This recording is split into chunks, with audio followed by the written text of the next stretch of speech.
السلام عليكم ورحمة الله وبركاته. daawadayaal waxaad kusoo dhawaataan barnaamijkeena xikmadaha.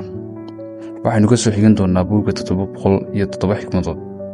waxaan idinla socodsiinayaa anigoo Abubakar Cabdikariin.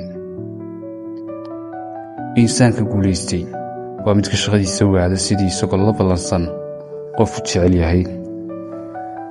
caqliga xumi weligii wakiil kama dhigto niyadda wanaagsan. cudurdaarada oo dhammi waa been, maxaa yeelay qofkii doonaa u awoodaa.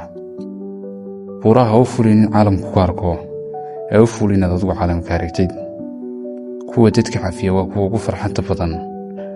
waxay garteen qiimaha dunyada, mana yaaba yeelin khaladaadka aadamaha.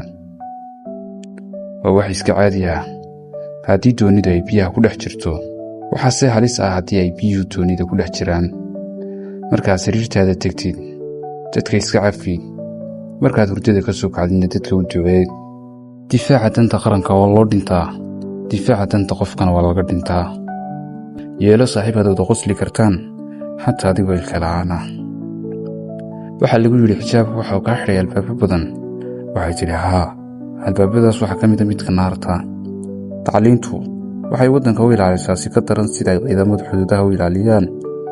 siyaasiyiinta qaar haddii aad su'aal weydiisid waxay kuugu jawaabayaan qaab ay adiga xataa dhib kugu noqonayso inaad fahamtid su'aashaadii.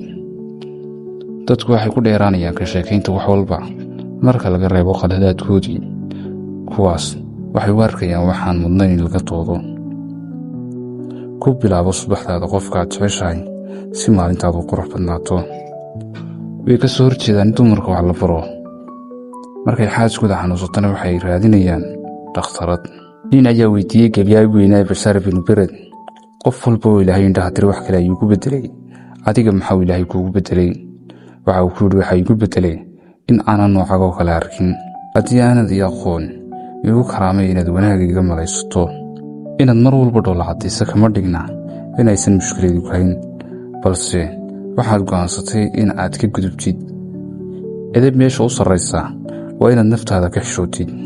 dagaalkuu dhammaanayaa, madaxduna way heshiinaysaa. hooyadaas wiilkeeda shahiidka loogu sheegay ayay sugaysaa. iska ilaali aqoon beeneedka, maxaa yeelay way ka khatarsan tahay jahliga. haddii aanad fahmin weydii, haddii aanad igu raacsan aan ka doodno, haddii aanad ka helin ii sheeg, balse adigoo aamusan hay xukumin.